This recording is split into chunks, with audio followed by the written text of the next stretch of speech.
Bem-vindo à taverna da Não Tagarela. Sente-se, eu já vou atendê-lo.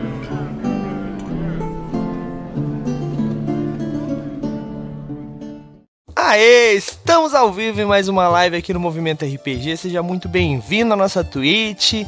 Muito boa noite, sou Douglas Quadros. Hoje, na nossa taverna da Não Tagarela, vamos ter a honra de falar sobre o mundo antigo novamente, né, Raul? Já é a segunda vez que falamos do mundo antigo, mas dessa vez vamos focar um pouco mais, né, Raul?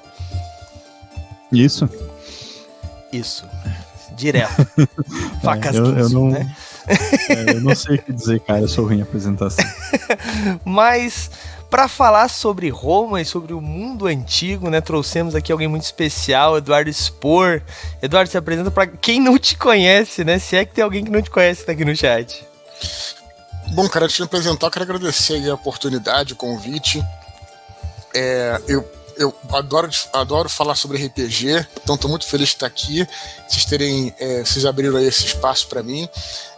Bom, sou Eduardo Spor, sou escritor, né? Sou autor de alguns livros, sou autor do Batalha do Apocalipse, da série Filhos do Éden e da recente trilogia Santo Guerreiro, que na realidade a trilogia só tem 2, por enquanto, né? Mas, e além disso, né, cara, talvez a galera também me conheça, quem sabe pelo Jovem Nerd, né, pelo meu trabalho na podosfera. Temos aí alguns modelos de podcast, né? Temos o nosso podcast no Telegram, depois também o Desconstruindo, que está no Spotify, no meu blog e tudo. E aí, e acima de tudo, sou um nerd RPGista e eu acho que posso ter alguma coisa a acrescentar a esse papo de hoje aqui. Então estou bem feliz de estar. Peço desculpas não ter quem está assistindo ao vivo aí, peço desculpas não ter conseguido instalar a câmera, mas vou tentar compensar e que eu acho que o papo vai ser bacana aqui. É isso aí. Na próxima compensa também, a próxima vez com câmera, a gente com certeza não vai ser a última vez, né, Eduardo? Não, eu vou perturbar vocês aí para os próximos dias a gente estar junto. Eu gosto de trocar ideia, de falar. Vamos nessa. Show de bola. O importante é assegurar que o Eduardo Spor de verdade não é um sósia imitando, assim. É verdade. A gente desligou a câmera dele por causa disso, né? Podia ser isso, né? É verdade. Já pensou, cara? Poxa. O Raul, não entrega, porra, Raul. Não é isso. Bom, galera, mas hoje nós vamos, como eu falei na apresentação, vamos falar sobre o mundo antigo, né? Nós já tivemos um episódio parecido, onde nós trouxemos a Ana Lúcia Merege também, escritora aí, cara, de livros muito bacanas, inclusive o Pilares de Melkart, onde se passa na Grécia, né? Mas nós acabamos falando no mundo antigo no geral, né? Então nós entramos em vários outros lugares. Falamos um pouco de Roma, falamos de Grécia, falamos de Mesopotâmia, falamos de... O que mais, Raul? Tu lembra dos outros lugares que a gente falou? Falamos de Egito, Cartago, Fenícia, né? Exato. Onde a história dela se passava mais, né? Sim. Falou bastante desses lugares. Exato. Mas hoje nós vamos tentar focar um pouquinho mais, vamos falar de Roma, né, que é esse grande império romano, né, que até já peço desculpas de antemão, né, nós temos aí um período curto de tempo, Roma exigiria um monte de episódio, né, Raul, porque é gigantesca a história de Roma, né, afinal de contas, se a gente for pegar do começo até o declínio, né, é muito tempo, são muitas coisas que aconteceram, mas nós vamos tentar aí ajudar você que está aí narrando uma mesa, até um D&D, né, com algum tipo de cidade que tem uma ambientação romana, né, Tormenta tem a própria, acho que a cidade dos Taurion não é romana, né? É grega, né? Tapista. Ela é meio inspirada nos dois, né? Meio inspirada nos dois.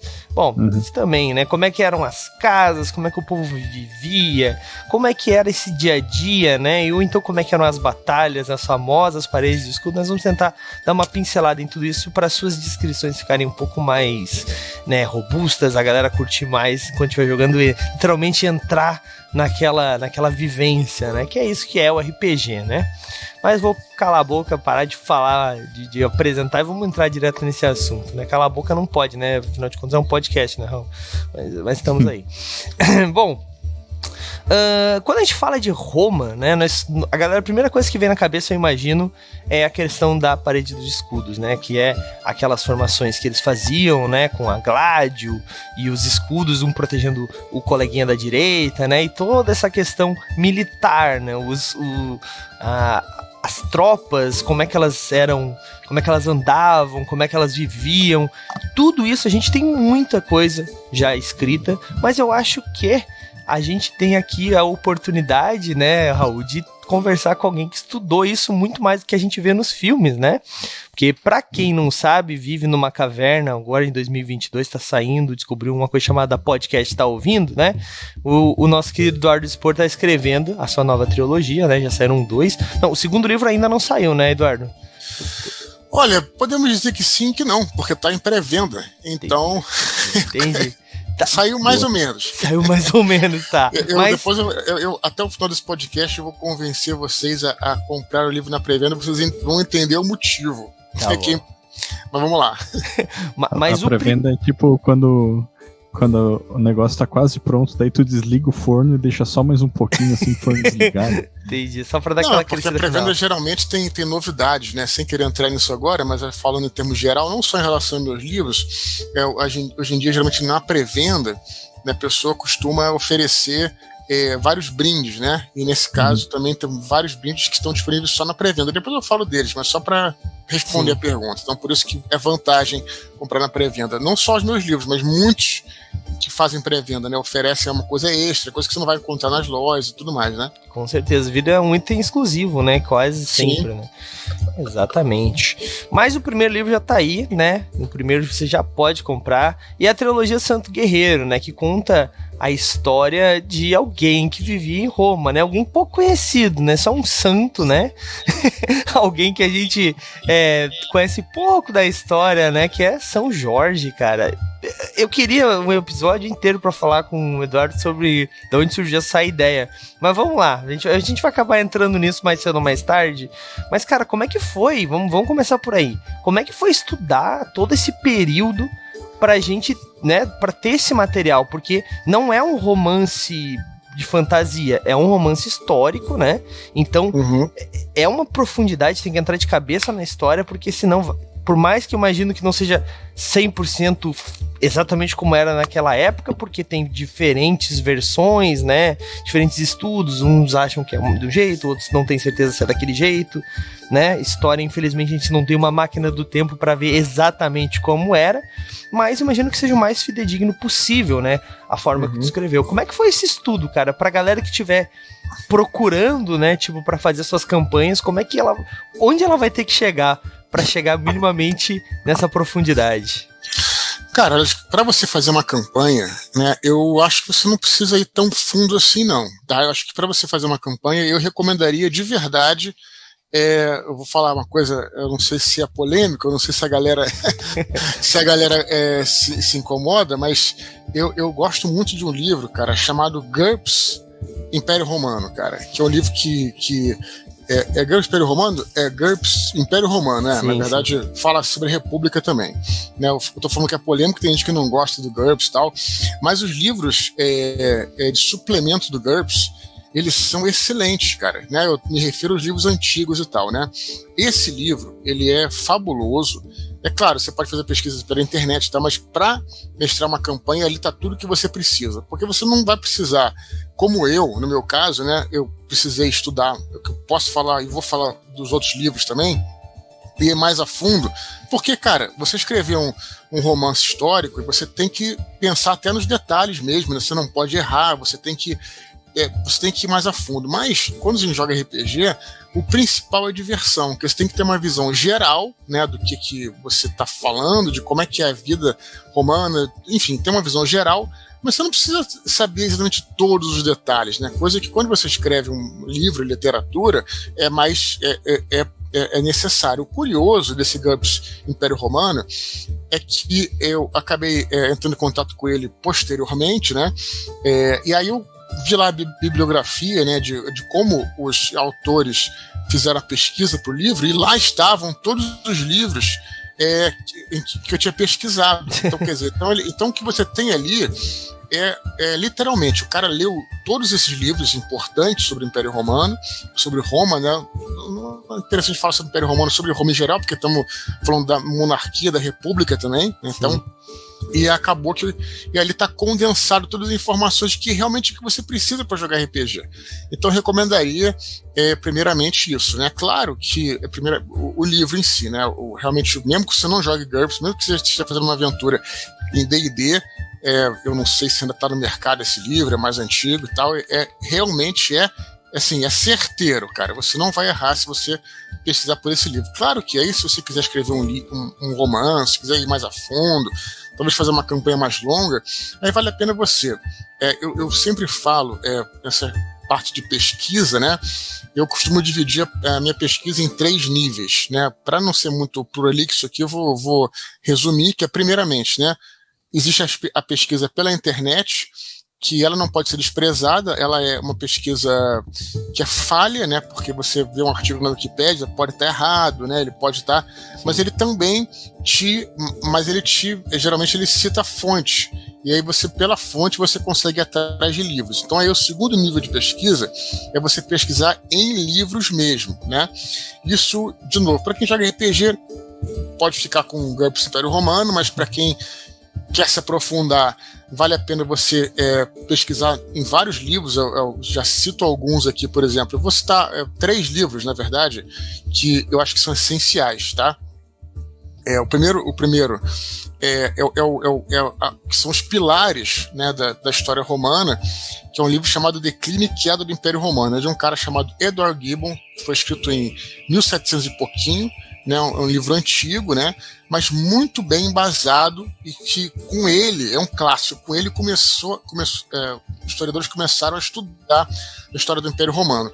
E aí você pode dar um salto, eu sempre recomendo esses 2 livros para quem quer começar. Declínio e Queda, aí você vai dar um salto para a modernidade, para a contemporaneidade, para hoje em dia.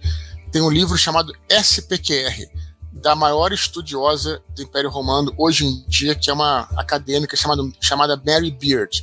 É interessante que ela pega muita coisa que é desse livro do Gibbons e atualiza. Então você vai ter ali, para começar, você vai ter uma visão geral. Aí tem uma série de outros livros. Outra coisa, e outro livro que é importante você estudar, é um livro chamado História da Vida Privada. História da Vida Privada é uma série de livros, inclusive tem História da Vida Privada no Brasil, História da Vida Privada na Idade Média. História da Vida Privada é uma série de livros de historiadores muito sérios que falam não sobre o aspecto geral, né, da política, né, a sociedade, mas como é que era a vida, né, o dia a dia daquelas pessoas. Então, História da Vida Privada do Império Romano ao ano 1000, que é um livro essencial para você entender lá como é que era o casamento, como é que era a relação entre as pessoas, como é que eles viam a vida, a religião, a morte, como é que eram os escravos e tal. Então tudo isso está, né, e aí foi usado até para fazer depois o GURPS Conan. Então eu tentando não me estender muito aqui, porque o assunto é extenso, mas de cara eu recomendaria esses livros. Mas para quem realmente quer jogar, não precisa se preocupar com nenhum livro acadêmico, é GURPS Império Romano, e tentar assistir, quem sabe, algumas peças visuais, né? Como você pode ver, por exemplo, a série da HBO, que é Roma, uma das coisas melhores, mais bem feitas pela HBO.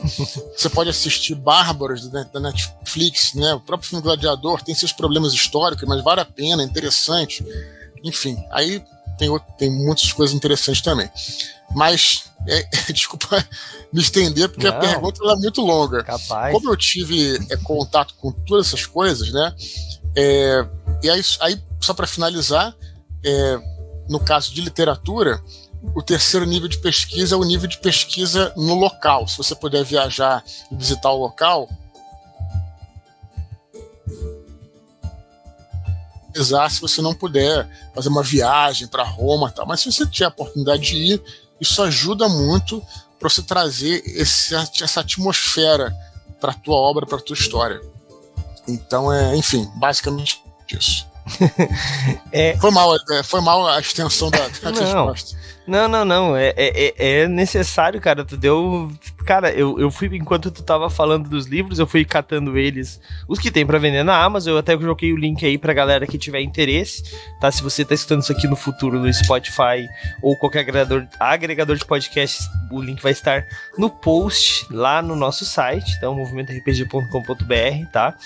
Mas eu já anotei vários aqui que eu quero ler. E, cara, uma coisa que tu falou que eu vivo pegando no pé da galera, porque assim, eu sou um fã de GURPS, né? O Raulzito é um maldito, quer dizer, ele não gosta muito.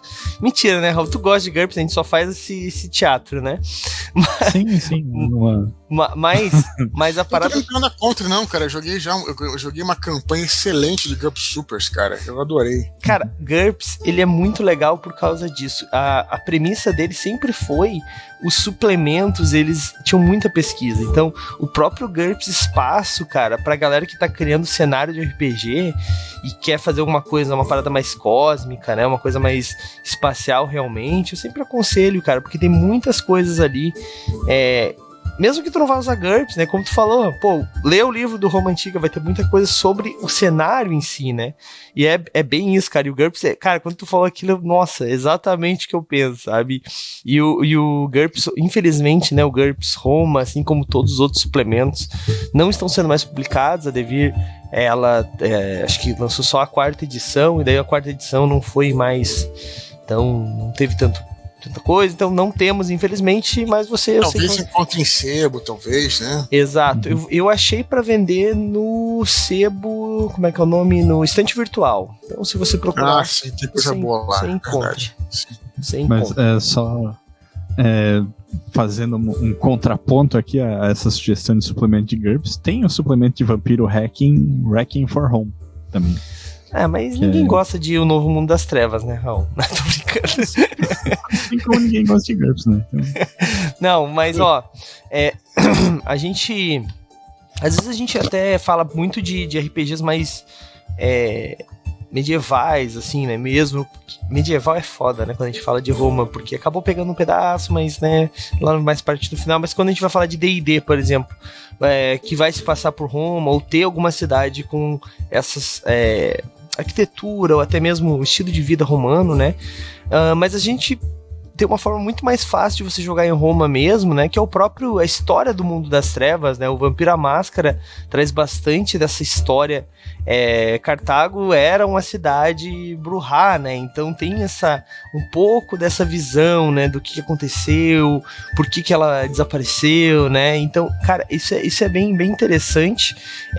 E se você tiver interesse, você pode usar uma campanha inteira em Roma com vampiros, né? O vampiro, por mais que exista o Vampiro Idade das Trevas, nada impede você de voltar um pouco e utilizar romanos, né? Os romanos como vampiros, né? Mas aí é que a gente entra naquela história, né? Como é que os vampiros estariam em Roma? Como é que seria a sociedade? Como é que a sociedade via, né? Vivia entre divindades, né? Porque diferente do que nós temos no medievalismo, né? Onde se imagina que as divindades realmente são entidades superiores, que não são tangíveis, né, e invadem o plano, vamos dizer assim, com como é que se fala, com avatares e etc, né? Em Roma, isso era uma vivência um pouco diferente. Como é que era isso, Spor? Fala pra gente aí, como é que eles tinham esse misticismo, como é que eles viam isso? Como é que seria, por exemplo, se os vampiros existissem nesse mundo? Como é que eles... Tu consegue imaginar isso, baseado no que estudou sobre esse misticismo, sobre as religiões deles? Cara, em relação aos vampiros eu não sei, o que eu posso dizer é que era muito interessante essa questão das religiões do Império Romano. É curioso porque a gente joga D&D, por exemplo, que é um cenário medieval, só que os mundos de D&D, como Forgotten Realms, Dragonlance, né, eles seguem tudo o que você teria na Idade Média da Terra, com exceção da religião, né? Você vê que, por exemplo, se você pegar a Idade Média, né, sobretudo na Europa Central ali, na Europa Ocidental, que é onde é baseado nessas aventuras e tudo, né? Você tem uma supremacia da igreja, quer dizer, uma só instituição, né? Então, tudo bem que você até poderia ter santos e tal, mas é a supremacia da igreja. Enquanto, na verdade, no mundo de D&D, por exemplo, no Forgotten Realms, você tem um cenário religioso muito mais parecido com o paganismo, na realidade, né? Que você tem deuses de vários escopos, né? Vários portfólios, como eles chamam e tal.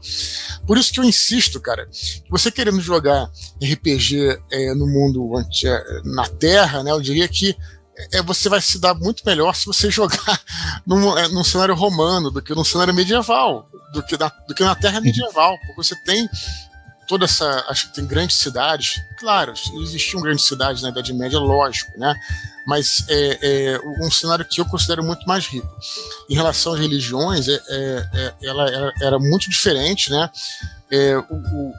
A religião romana em si, ela entendia que o Deus morava no ídolo, né? O Deus morava no templo e ele estava fisicamente dentro do ídolo, da estátua mesmo, né? Da estátua.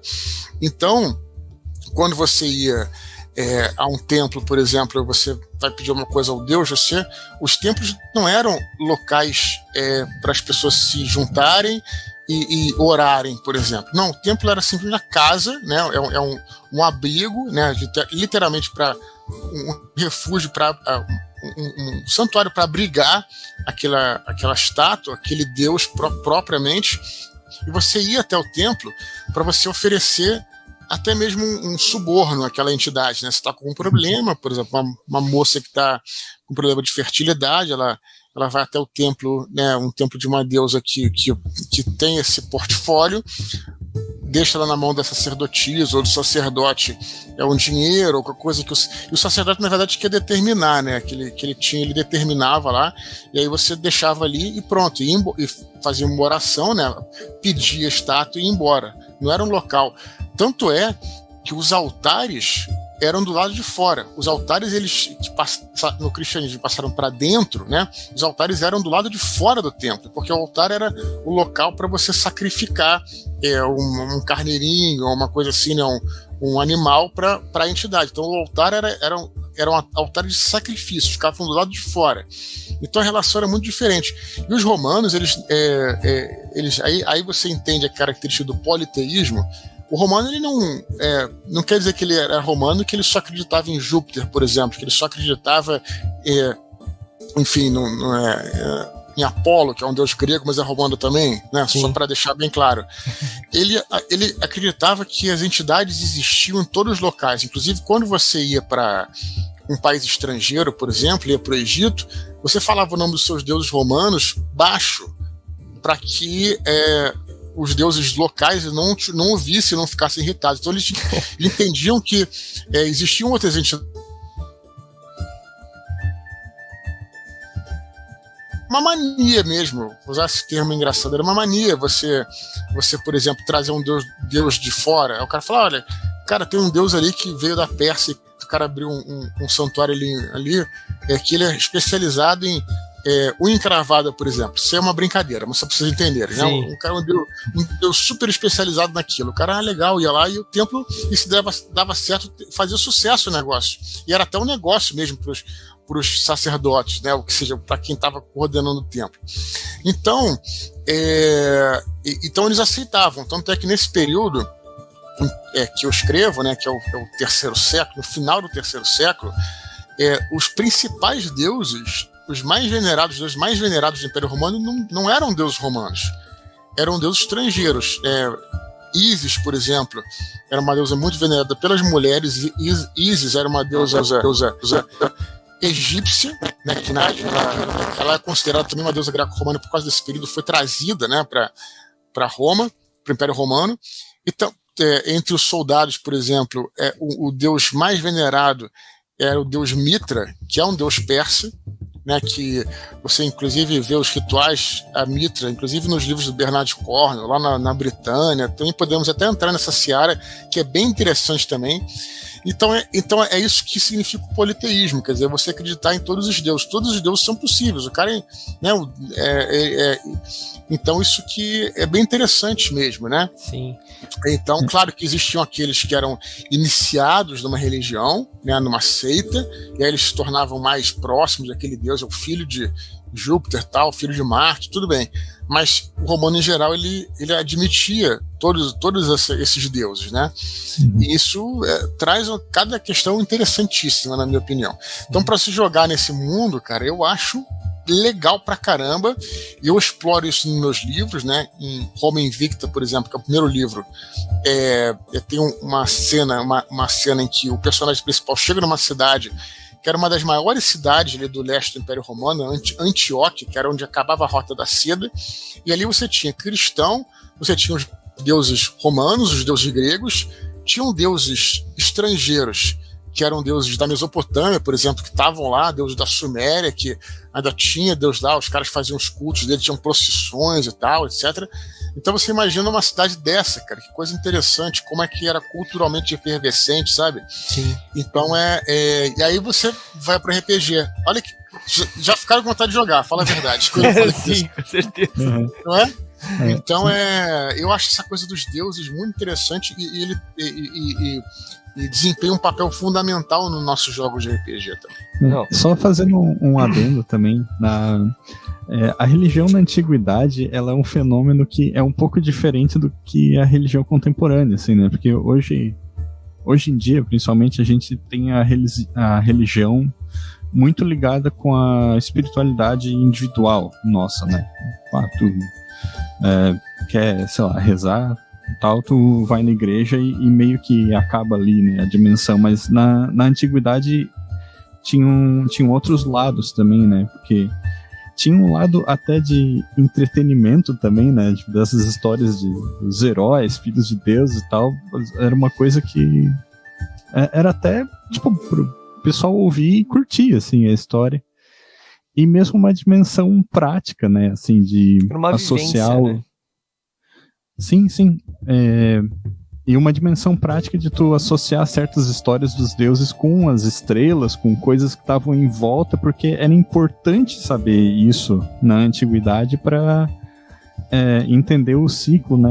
Quando tu ia ter que plantar, quando ia ter que colher, quando ia ter que realizar o festival e tal. E claro então... Desculpa te interromper, Raul, mas é importante também deixar claro, né, que não era a população no geral, não era todo mundo que acreditava, o raio caiu porque Thor bateu o martelo, trocando de mitologia, né? Não, né? Existiam cientistas, né? Os próprios os estudiosos já existiam, eles sabiam as coisas, mas o povo, né, precisava de uma explicação para algumas coisas, e então algumas esses sincretismos eram criados, né? Mas Raul, pode continuar. Então, Pode falar, dispor, pode falar. Não, só queria acrescentar que vocês tocaram num ponto fundamental aí, que era isso, quer dizer, você inclusive existia pessoas inclusive que não acreditavam nos deuses, né?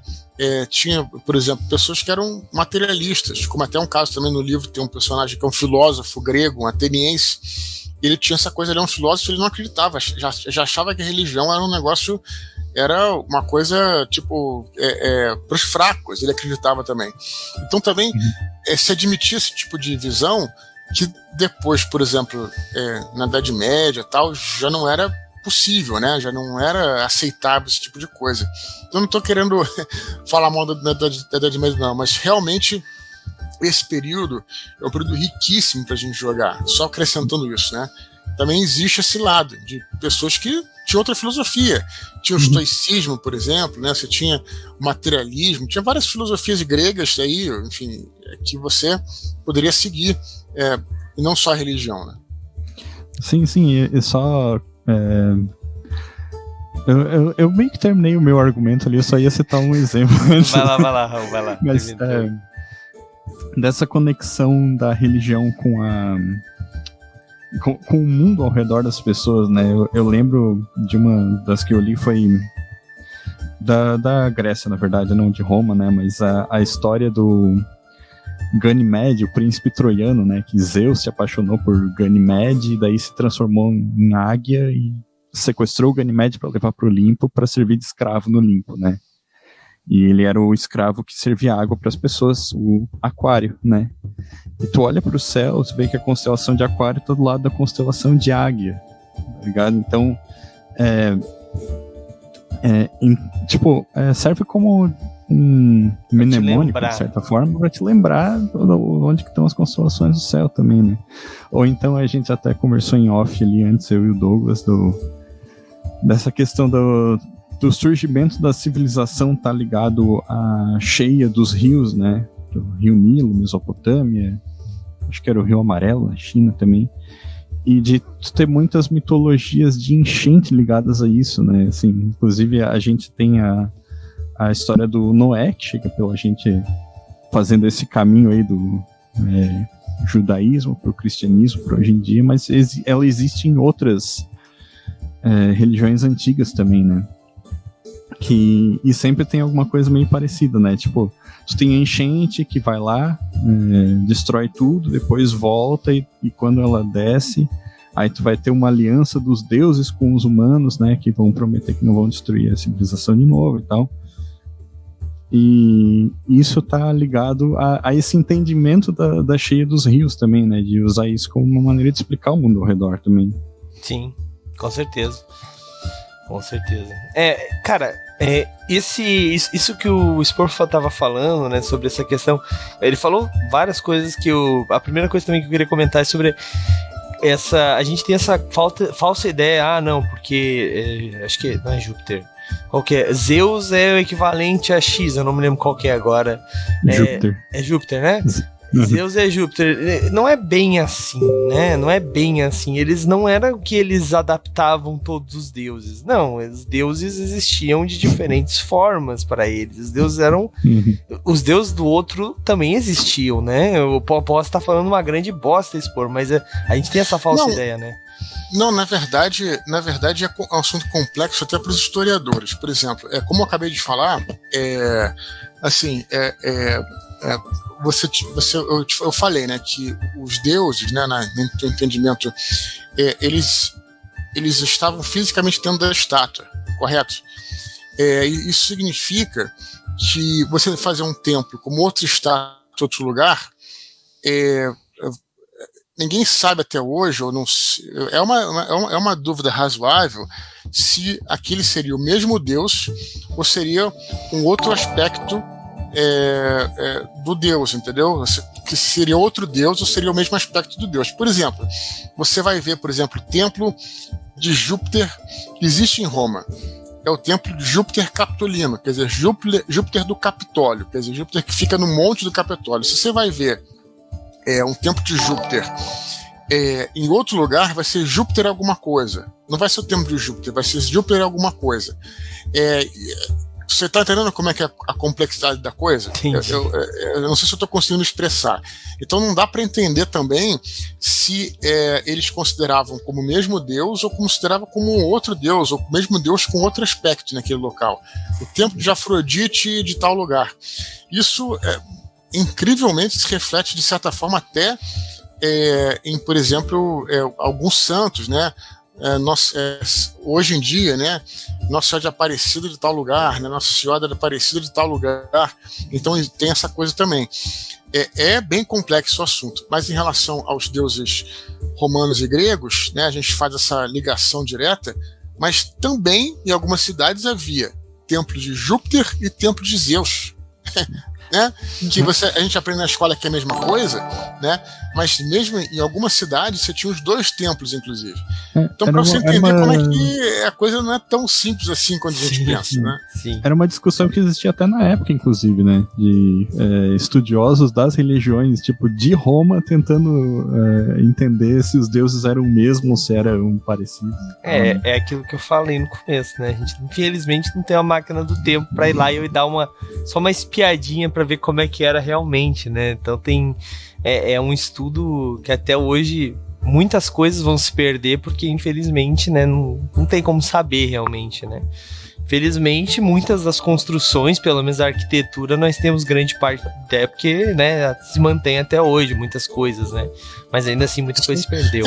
Tem muita coisa que fica na dúvida, né? A gente entende bastante sobre o Império Romano, sobre o período romano, vamos colocar dessa forma, mas tem coisas que até hoje estão na dúvida. Eu gravei recentemente até um Nerdcast falando sobre isso, e para vocês terem uma ideia, a gente tem mais ou menos claro na nossa mente que as túnicas dos soldados eram vermelhas, né?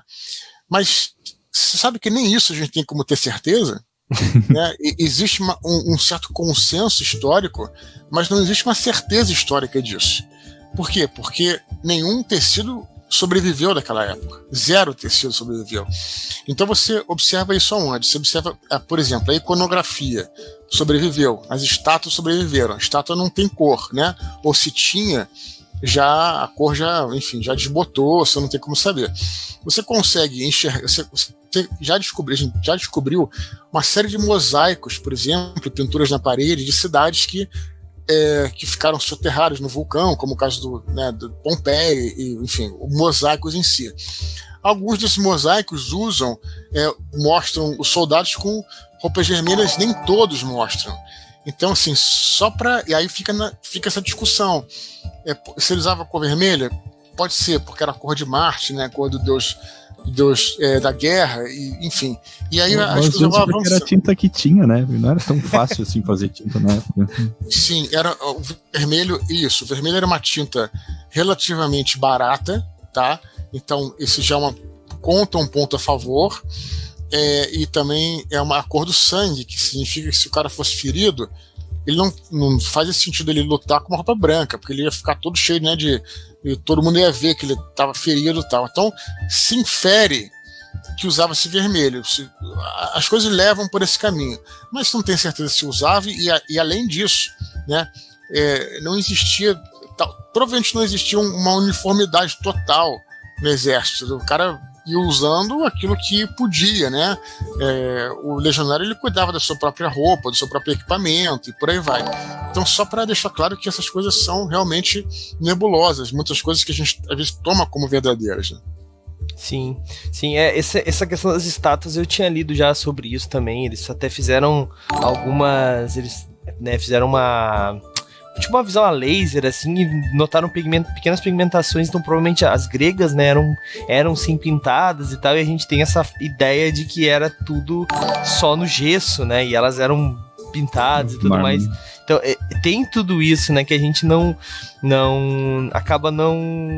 nunca vai ter certeza, né, muito difícil ter certeza realmente, né, até porque as coisas não sobrevivem, né, é que nem a gente falar de outros povos na Europa que construíam com madeira. Aqui no próprio né, na América do Sul e tal, na América Central, construção com madeira. A arqueologia aqui no Brasil ela tem bastante problema, assim, porque principalmente a região da Amazônia é uma região que preserva pouca coisa, né? Sim. Tipo de construção. E outra coisa importante também falar sobre a questão das roupas vermelhas, né, dos soldados. Até o Ideias Arcanas ali no chat falou, e é uma coisa que eu pensei na hora também, é a mesma lógica do Deadpool, né, que ele usa a roupa vermelha pra não aparecer as balas, o sangue, né, que ele fala até no filme. Isso, foi o que eu disse, né? Sim, é muito massa, cara, é muito massa. Mas uma coisa que nós estávamos até conversando, né, tu falou da questão dos rituais e tal, eu imagino que, olha só a ideia legal pra você jogar em Roma. Os vampiros, eles poderiam sim ser essas divindades que viviam nesses templos, não dentro das estátuas, mas eles poderiam ser, né, tipo entidades que ajudavam as pessoas em troca de oferendas que não eram bem animaizinhos, né. Então, olha aí, ó, olha a ideia aí pra você com uma campanha de caçadores em Roma tentando se livrar de uma entidade que tá ali em alguma cidade específica, ou até na própria Roma, né? Cara... tem um suplemento de Cthulhu que dizem que é excelente. O nosso querido Leonel Caldela, amigo nosso escritor, falou que jogou anos esse suplemento, que é de Cthulhu. Eu acho que é Cthulhu Invictus, ou Invictus, coisa do tipo. Procurem aí, não tem o livro. É um suplemento de Cthulhu, não sei em que edição tá, não sei se teve várias edições, mas ele falou que é excelente, né? Excelente. Lembrando que Roma, uma coisa que é bem bacana, é que você pode, de novo, puxando um pouco a sardinha fazer muitas campanhas, inclusive urbanas, né? Você pode fazer as campanhas tradicionais, né, de viagens em si. Viajar no Império Romano é um troço... Puta, chegaremos lá. Não vou queimar a pauta, não, porque tem muita coisa pra falar aqui. Eu até me perco de tanta coisa que tenho pra dizer. Não, pode falar. Falar das viagens é importante. É porque você vê, eu vou falando uma coisa e vai se isso vai se expandindo, né? Porque assim é a história.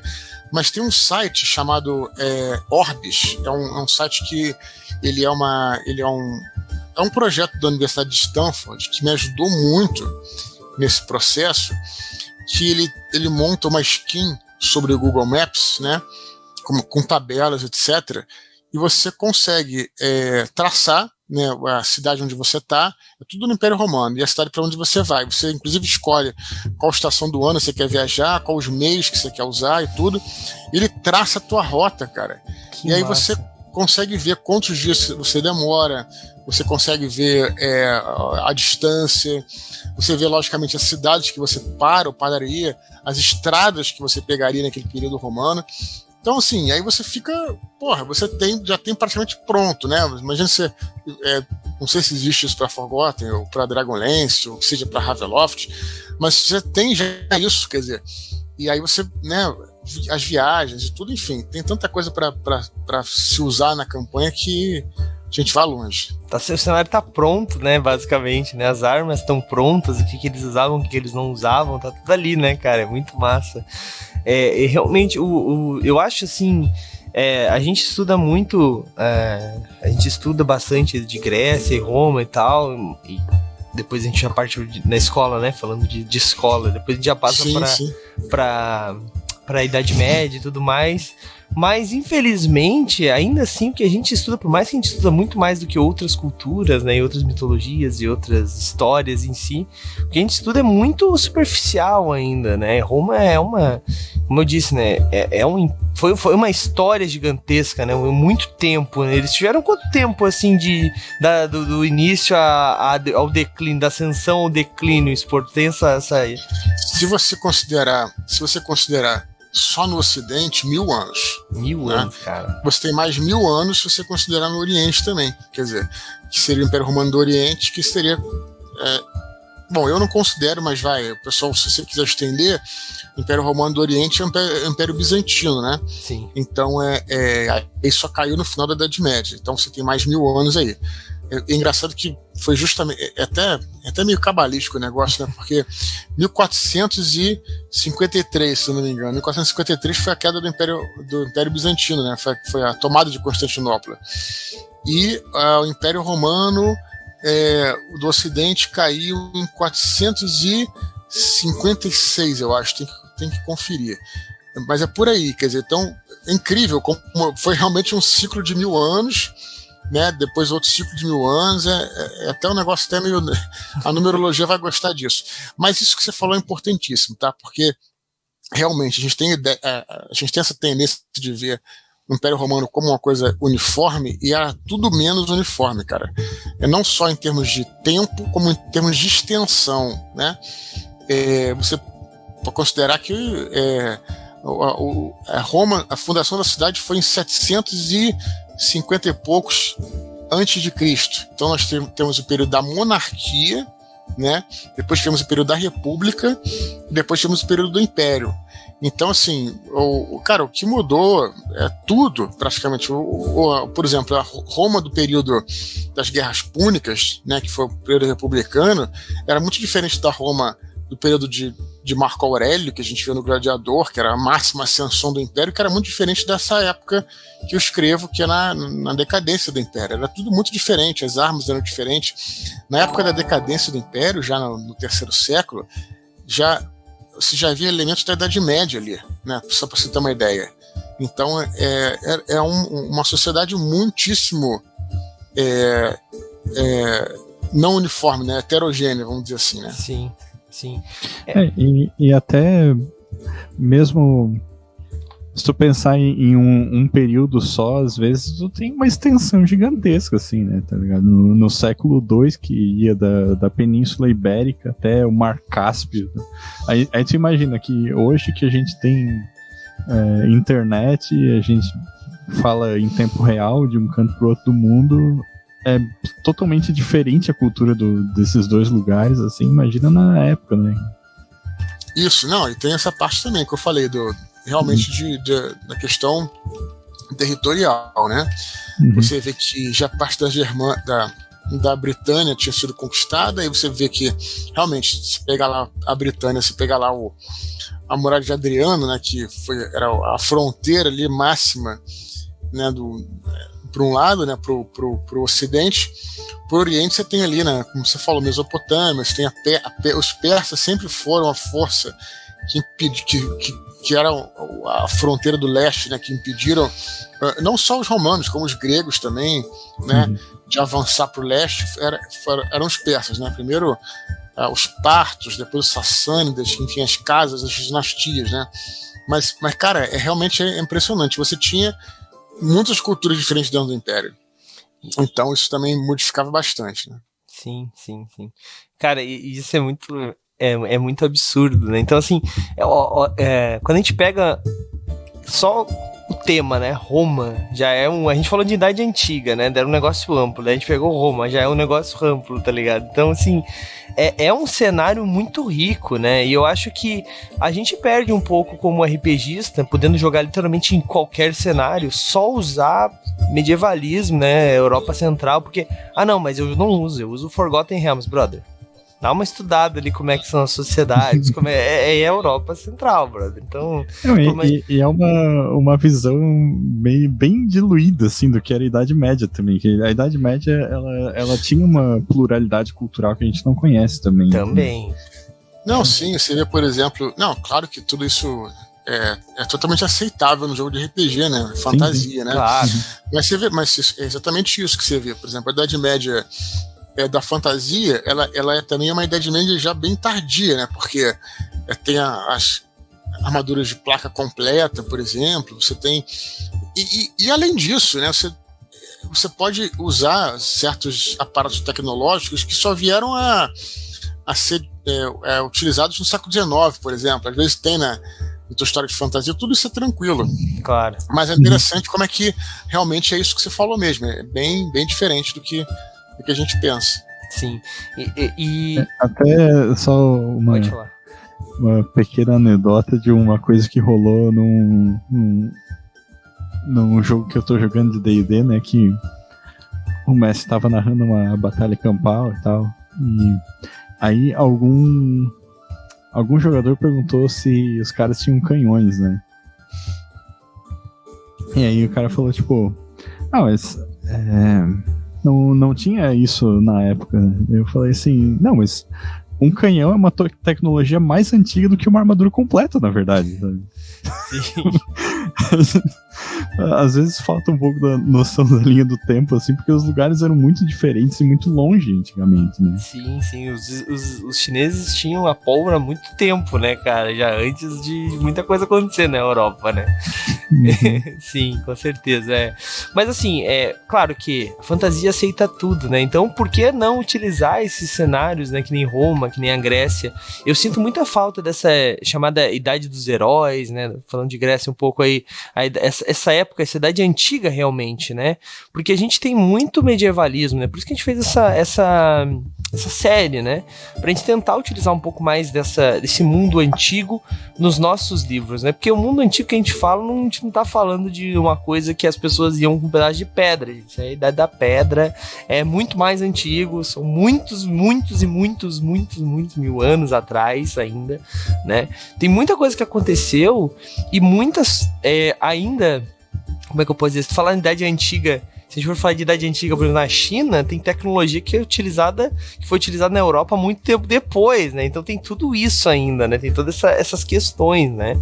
Mas Roma, que é o nosso foco aqui, cara, é um palco para uma gama enorme de tipos de jogos de RPG. Dá pra te ser um legionário, jogar até mesmo nas partes dos coliseus, então, ou ser um conquistador, ou até mesmo um cara que fugiu do exército ali e tá sendo um mercenário por algum motivo, ou então um bárbaro, né, que tá lutando contra a expansão do Império Romano para suas terras e etc. Ou então tu pode jogar um jogo mais político mesmo, com realmente a época que era... Caraca, esqueci a palavra agora, quando tinha os senadores, eu esqueci a palavra, meu Deus do céu, Tinha República? República, perdão. Que tinha República, né? Então, um jogo, uma trama mais política mesmo, meio Game of Thrones, assim, uma coisa. Então, cara, várias histórias, uma coisa mais de espionagem, entre outras coisas. Então, assim, tem muito palco ali, sabe? E a gente às vezes não vê esse tipo de coisa, porque falta galera escrevendo. Então, Spor, tá aí uma missão pra ti. Tô brincando. Porque a galera já tava pedindo aqui no chat. Olha só, vou aproveitar a brincadeira e fazer o que a galera tá pedindo aqui no chat, ó. Eu vou até citar o nome do Ricardo Herd. Ele falou assim: algum plano para lançar um RPG baseado no universo da nova trilogia de Georgios? Aí, ó. Eu não tenho planos, mas tenho vontade. Inclusive, chamo o Ricardo para participar do jogo de teste. O Ricardo é meu amigo aí. Seria maneiro, cara. Seria maneiro. Eu tenho vontade, sim. Uma oportunidade de a gente fazer algumas mudanças aí. A nossa vontade no D&D 5, né? Eu acho que o D&D 5 ele veio com uma proposta. Quando ele foi anunciado, ele anunciou eu acho excelente, jogo até hoje, mas ele não cumpriu uma promessa que ele tinha feito ao ser anunciado. Quer dizer, o D&D 5 ele prometeu que ele seria um jogo modular. Eu não acho que ele seja um jogo modular. Eu acho que ele é um jogo até bastante engessado. Para você criar uma classe. Claro que você pode fazer jogos em qualquer período histórico. Eu mesmo fiz vários, inclusive fiz 2 ou 3 jogos, na verdade 3 ou 4 jogos na Roma Antiga. Dá para fazer, mas você tem que fazer muita adaptação, né? Então o jogo não é tão modular quanto parece, né? Quanto ele foi anunciado. Não é que é um jogo excelente, mas então tem uma oportunidade de pegar algumas coisas, aí realmente tem que reformular, recriar um sistema que seja adequado, porque eu acho que você. Eu não estou dizendo, eu acho que você consegue. Você consegue fazer um jogo com D&D, né? Você pode jogar guerreiro, você pode jogar ladino, enfim, deixa uma classe como um ranger, tal, você consegue fazer. Mas eu acho que ainda não é tão perfeito para se jogar na Roma Antiga. Seria bom preparar um sistema mais voltado aí para esse período, né? Eu teria muito prazer em fazer isso. Teria que ter. Mas RPG, cara, olha, eu vou te falar, eu jogo RPG. Eu sou velho, tá, galera? Provavelmente desde antes de vocês nascerem. A primeira vez que eu joguei RPG foi em 89, pra vocês terem uma ideia. Acho que vocês nem eram nascidos ainda. Eu nasci antes. Não, Raul ganhou, eu não. Eu sou de 93, então, cara, então eu vou te contar uma história. Eu já criei vários jogos de RPG, né? Inclusive, jogos que eu tô falando tanto de mundos quanto cenários, regras, tudo. E, cara, eu me lembro que eu criava assim, até hoje sou muito empolgado, na época eu tinha mais tempo e tal, preparava o jogo inteiro, cara, passava 2, 3 meses escrevendo, preparando tudinho, vendo as regras, testando e tal. Falei, cara, olha só, agora esse aqui é o jogo perfeito, cara, esse é o que eu quero, vai funcionar direitinho e tal, etc.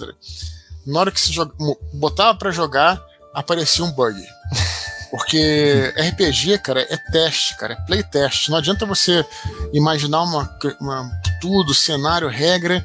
Se você não fizer playtest, a parada não vai caminhar, sabe? Tipo, realmente quando você testa aí que o sistema, as engrenagens começam a mexer e você começa a ver se tem algum problema nelas, entendeu?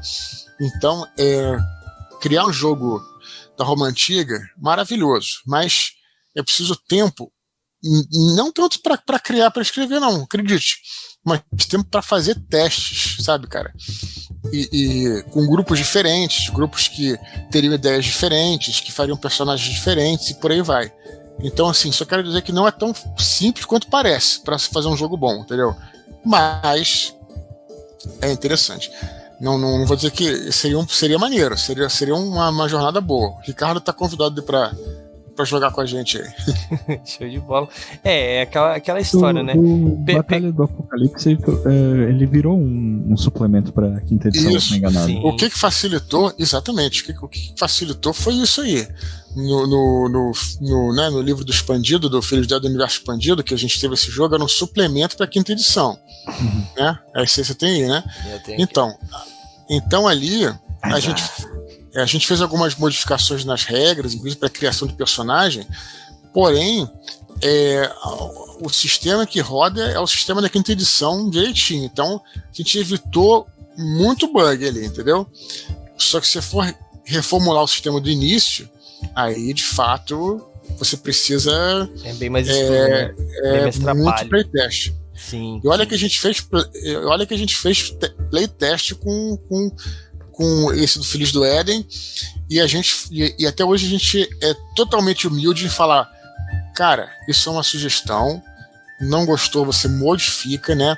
Tanto é que esse livro do Universo Expandido não é um livro de RPG, é um livro, né, um livro sobre o Universo Expandido e tal, e ele tá como um capítulo. Então a gente está ali na humildade, dizendo que aquilo é uma sugestão. Agora, se você for vender um livro de RPG, tem que levar a sério e fazer muito playtest. Não que a gente não tenha levado, lógico, mas eu digo assim, a gente muito mais playtest do que a gente fez, que é importante. Sim, com certeza. São dois trabalhos distintos, né? O trabalho do escritor e o trabalho do designer de jogos. Né? Claro. Claro. E conversar. Sim, e só pra deixar claro, né? Dá pra usar o Filhos do Éden, né? O Universo Expandido em Roma, né? Com certeza. Então, também fica a dica pra galera aí. Sim, dá sim. E puxando o saco aí, cara, mais do Andrés nesse quesito, né? Mas o livro é lindo demais, cara. Parabéns pro Andrés. Sim, cara, é muito lindo esse livro, mano. As ilustras, assim, a diagramação, é tudo. Cara, parabéns pra vocês pelo projeto todo. Assim, o livro também é muito bem escrito, né?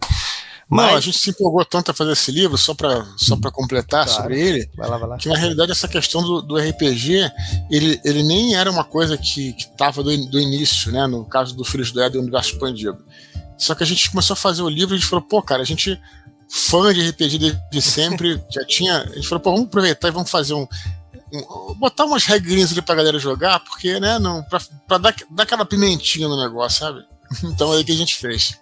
Sim, é muito legal, cara, e com certeza dá pra utilizar aí como Roma, faz uma ideia foda, né, fazer um suplemento de Roma pra um suplemento de D&D, tá ligado? Não, eu acho que um jogo em Roma, se fosse ser feito um sistema desde o início, né, eu acho que poderia utilizar as ideias da quinta edição, que tem umas coisas muito boas ali, mas outras coisas eu acho que teria que modificar, sei lá, por exemplo, a questão das classes é muito complicado ali, você usar classes, isso é uma grande dificuldade mesmo no caso de se jogar D&D na Roma Antiga, né, porque você pega, por exemplo, um personagem como Júlio César, que é um ícone, né, da Roma Antiga, né. Ele é uma mistura, né? Ele é um guerreiro, ele também é um político, né? Ele tem uma oratória excelente, né? Ele é um cara muito inteligente, então é difícil, cara, sabe? É bem difícil você enquadrar nas classes. Por outro lado, o D&D ele segue esse sistema de classes, né? Então daí que teria que quebrar a cabeça para encontrar um caminho. Dá para encontrar, mas teria que dar uma quebrada na cabeça para encontrar. Então, Sim. Ricardo, querendo me ajudar aí nessa empreitada, ele tá convidado aí. Com certeza. E também tem aquela questão, né? Não, vamos usar então outro sistema. Mas o D&D... Mas também, ó, já melhorando aí o que eu ia falar, o D&D One D&D, né? O novo D&D que tá vindo aí, tem essa... Eles estão falando que vai ser uma parada meio multiverso, então talvez seja realmente essa modularidade que tu falou aí. Será? Eu não sei, eu não acredito mais, já fui enganado. Eu não boto a minha mão no fogo. Mas ó, se tu quiser fazer de GURPS, vai ser bem mais fácil. Aquela coisa, exatamente, o lance é o seguinte, né, você tem sempre prós e contras, né. Você tem, por exemplo, o D&D tem essa coisa que eu te falei, não estava falando mal não, estava só sendo sincero fazendo uma análise. Claro. Por outro lado, o D&D quinta edição, ele é um jogo... Por que as pessoas ficam nele? Porque ele é um jogo extremamente divertido, esse que é o negócio. Uhum. Né? Ele tem ali alguma coisa que foi identificada pelos game designers, pelos desenvolvedores, do playtest e tal, que ele realmente é divertido. Então... Enfim, temos essa questão também. Então não dá para largar muito ele, porque você, acha barato o negócio. Então é isso, é ver aí, enfim. É uma questão de proposta, às vezes, né? Assim, de pensar se aquelas regras traduzem o sentimento que tu quer dar pro jogo, né? Sim. Isso, cara, é isso. Não dá para você também agradar todos, entende? Eu acho que tem essa questão também, né? Assim, eu acho também eu até prefiro um jogo assim mais direcionado, porque você realmente o genérico ele é legal também, mas o genérico ele acaba às vezes se diluindo, entendeu, nas suas propostas, né? Enfim, eu mesmo, a gente estava falando de GURPS no início, eu tenho o maior respeito pelo GURPS, mas o que me levou, quando eu comecei a jogar RPG, o que me levou ao D&D era que, de novo, se não é crítica, não estou detonando, muito pelo contrário, estou falando uma experiência. Né? A capa do GURPS, na época, era uma cabeça meio roxa, sabe? Contra um fundo branco, um negócio assim, né? Preto, branco e tal, enfim. O famoso GURPS Cabeção, né? Isso, GURPS Cabeção. Já ficou famoso esse nome, né? Beleza, eu vi aquilo ali, né? Eu abria, eu vi um livro assim que não era colorido, tinha muita conta e tal. Eu sempre, cara, tive horrores sobre matemática e tal.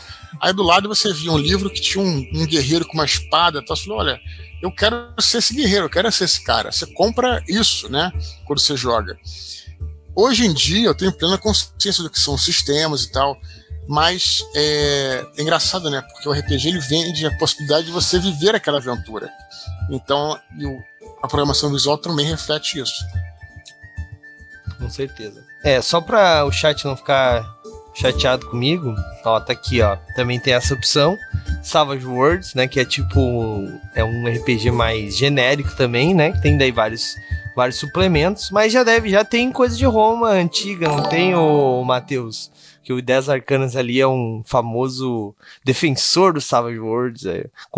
Convido o Eduardo aí a conhecer o Savage Worlds, se não conhece ainda, cara, é muito bacana, muito bacana. Sim, eu conheço, na verdade conheço mais ou menos, eu nunca joguei.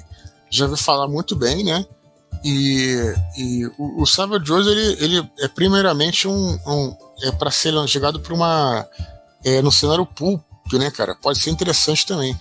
Eu nunca joguei, mas eu tenho vontade de conhecer, assim, mas eu já ouvi falar bastante. Fica o convite pra jogar com a gente aí, então, uma one shot, pelo menos, algum dia aí, que tiver menos corrido, né, que tu já falou pra gente aí da tua agenda, mas fica o convite aí pra gente jogar. Mas, ó, vou ler uma pergunta aqui do pessoal. Teve uma aqui que é mais uma sugestão aí, ó. Mas eu já fiz o pedido ali, a gente já vai escrever uma aventura pronta sobre isso. Uma combinação de RPG que eu sempre quis ver, o Mad Men 1997 postou. Uma combinação de RPG que eu nunca quis ver, que eu sempre quis ver, mas nunca achei, é Apocalipse zumbi durante a Era Romana, ou algo misturado com necromancia, tipo uma legião morta-viva. Excelente ideia, né? Como é que funcionaria isso, né? Vale dizer que diferente do que muito se pensa aí, esse período romano, ele era realmente, havia, né, a gente já falou das religiões, mas é importante falar da magia também, né? Essas coisas existiam, logicamente, não estou dizendo que existiam no sentido de que eram reais. Sim. Mas estou dizendo que existiam ocultistas e magos, né, e feiticeiros, né, isso existia como existe hoje, as pessoas que acreditam nisso, fazem lá os seus feitiços, etc. Um dos das melhores fontes, vamos dizer assim, para você tirar isso, né, é um santo. É o São Cipriano. O São Cipriano é um santo dessa época, inclusive ele é meio que quase que contemporâneo a São Jorge. São Cipriano, ele era um ocultista, ele era um bruxo e que se converteu ao cristianismo. Aí ele largou a bruxaria. E aí tem vários escritos dele, atribuídos a ele, que ele fala sobre os feitiços, sobre, enfim, as coisas que ele faz, e como é que era o feitiçaria no período romano, né? E naquela época. Então, assim, isso as pessoas acreditavam, sem falar que indo um pouco para o leste, né? Na Pérsia, você não tinha o islamismo de 600 e pouco, né, que começou com Maomé e tudo mais, etc. E na Pérsia, nessa época, era o zoroastrismo, a religião principal, né? Na verdade, houve várias ali, mas o zoroastrismo era a religião oficial, e os sacerdotes de Zoroastro eram chamados de magi, né? E deles vem o mago.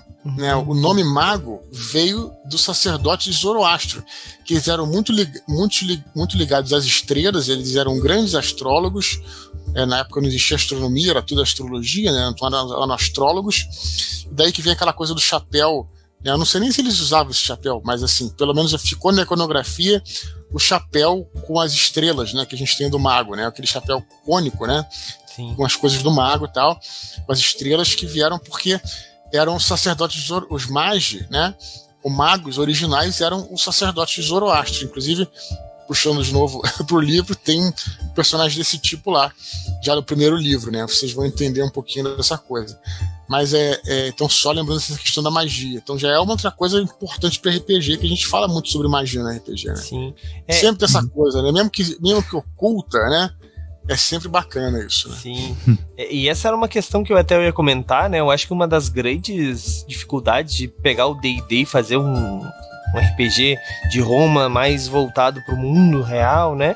Seria a baixa magia, né? Porque o D&D mesmo, ele se propõe em quase todos os cenários com high fantasy, né? Então, tipo, tem muita magia, tem outros seres, tal. Não que a gente não consiga colocar isso né, em Roma, porque existia essas a gente fala mitologia, que é aquela história, mitologia é a religião do outro, né? Mas existiam essas entidades, até porque foi daí que foi inspirado, né, e tal, talvez um pouco mais no final do Império Romano, quando eles estavam indo mais para a parte europeia ali, que tiveram aqueles conflitos com os povos ali que viviam na Germânia e tal, um pouco ter essa mescla, mas ainda assim seria muito mais complicado, eu acho, essa parte de diminuir ao máximo essa fantasia, ou então esculhambar e falar assim, não, deixa, faz o que tu quiser aí, e a gente vai explicando isso depois, sabe? No caso do D&D, isso é uma questão mesmo, cara, assim, a magia, ela tá impregnada, mais uma vez, não é uma crítica, é uma análise, tá? Ela tá muito impregnada no sistema de jogo, cara. Isso é uma parada que é muito difícil de desassociar. Então, quando você faz uma campanha histórica, eu já fiz várias campanhas históricas, assim, dá pra fazer, tá, galera? Mas você tem que ter um grupo também disposto a aceitar aquelas limitações, entendeu? Cara, se você pegar, por exemplo, enfim, talvez é bom você jogar com os amigos, se você explica a proposta antes, entendeu? Por exemplo, eu fiz um jogo de D&D 5 na Segunda Guerra Mundial, né? Então, assim, o pessoal entendeu, beleza, vamos fazer guerreiros ou ladinos e tal. E tinha um cara que fez um ranger, mas aí as magias do ranger, né, são magias, né, vamos dizer assim, mais simples e tal. A gente conseguia representar como se ele estava, enfim, não sei o que ele fez e pareceu que era uma armadilha que tinha, enfim, a gente conseguiu fazer, mas o grupo está muito engajado. Mas em linhas gerais, esse é um problema, cara, porque, cara, a magia do D&D, ela é muito presente, muito pirotécnica. Para você fazer isso na terra, né, usar um cenário de baixa magia, não é tão fácil assim, cara. Você tem que realmente dar uma, enfim, tem que pensar bastante, né, cara? E tirando que até um fighter hoje em dia pode ter magia, né? Se pegar ou se ele pega um cavaleiro arcano, ou se ele pode escolher um feat que te dá magia pra ele. Hoje até um fighter pode ter magia, né? E tirando o fighter e o ladino, eu acho que todas as classes, me ajudem aí. Tem alguma coisa de mágico, não tem? O ladino pode ser trapaceiro arcano também. Não, pode ser, mas mas tirando esses negócios, vamos ver classes. Aí, o bárbaro, tá? Bárbaro, né? Bárbaro tem. Bárbaro. Bárbaro pode ter magia também. Não, pode ter, mas acho que sempre são obrigados a ter. Default, né? São todas as outras que eu lembro, não é? Eu acho que sim. Paladino, sim, vai ter magia, não importa o arquétipo que ele escolher. O paladino, né? O bardo, sim. O mago, o feiticeiro, o bruxo e o clérigo, né? O ranger também vai ter magia, não importa, entendeu? Então, eu acho que o ranger tem alguma dos arquétipos que não tem, ou não? Não, acho que tem alguma coisa, cara. Nem que seja uma coisa mística, tem. Eu acho que sim. Entendeu? Então é que eu digo. Assim, o jogo tá muito mágico, sabe, cara? Então fica difícil às vezes fazer essa adaptação. Sim, e às vezes pode ser frustrante assim chegar pro jogador. Não, beleza, a gente vai usar D&D aqui na edição, mas tu não pode usar isso, não pode usar isso. Esse que é o ponto. É esse exatamente que é o meu ponto. É isso. Você só consegue fazer se você tiver um grupo que está muito ok para fazer, muito relaxado. É chato realmente você falar, não pode. Tudo bem, você vai fazer um mundo, olha galera, só tem ser humano, tranquilo. Mas, pô, você pensa que você só pode usar 3 classes, entendeu? Né? Então, se você for usar um cenário sem magia, né? Então, assim, é um pouquinho complicado mesmo. Sim, com certeza. Com certeza. É um desafio. Tem que estar todo mundo no espírito da coisa ali. Isso. Ou então fazer, né? Fazendo um jabá, né? Que nem fizeram. Não bem um jabá, né? Mas tem um cenário chamado Brancalônia que o pessoal fez. É como se fosse uma Itália, assim, o cenário. E daí o cenário inteiro ele se apresenta de uma forma diferente. Então, por mais que tu consiga usar algumas classes, as classes todas existem, é um cenário mágico, etc. Mas daí é aquilo, é um cenário. Então, assim, ó, vamos jogar o cenário Roma. Tá aqui o suplemento. A gente vai usar a base do D&D, mas as classes são essas, as raças permitidas são essas. Então, o que a gente vai usar é a mecânica, né? E esse aqui é o grande trabalho, né? Que o Spor tava até comentando, né? Que, tipo, tem que fazer muito teste, etc. E é exatamente isso, porque senão vira uma... né? Porque então joga, sei lá, né? Sei lá. Mas... é coisa pro futuro aí. Vou ler mais uma pergunta aqui da galera. Vamos ver o que mais o pessoal tá falando aqui. O Gordilho tá perguntando se tá com frio ou com vergonha, Spor. Em relação aqui, ó. É que tu não tá com a câmera. Ele falou, pô, liga essa câmera, Edu. Eu tenho 2 computadores aqui, né? E um deles tá com a câmera estragada, que é o que eu uso aqui pro escritório, cara. O outro tá lá na sala, só que eu não consegui posicionar porque eu tinha que preparar a sala inteira lá. Não deu pra fazer a última hora. A minha câmera estragou recentemente, eu tenho que levar para consertar, só que o conserto leva pelo menos uma semana e eu agora não posso perder uma semana sem computador nesse, entendeu? Sim. Então logo que acalmar eu vou consertar e não aguento mais computador estragado. Mas às vezes eu faço live e eu vou no outro computador lá da sala, só que eu não consegui preparar a sala para isso, que tá uma zona lá, então por isso que eu não tô com vergonha, não. A galera tá na dúvida, na verdade, se é porque, como eu falei, é porque tá com a câmera estragada ou se é um dublador, né? Um sósia que tá se passando pelo estúdio. A voz tá diferente? Você tá falando que a voz tá diferente aí? Não. É porque a galera tá zoando ali só. Ó, outra pergunta aqui, ó. O Matauzão. Ele perguntou assim, ó. Boa noite, galera. Qual o momento do Império Romano parece ser mais desafiante para um RPG? O começo, o auge ou a queda? Excelente pergunta. O que tu acha aí, Spor? Cara, desafiante me parece assim, no sentido de difícil, né, cara? É difícil de colocar os jogadores, talvez, eu imagino.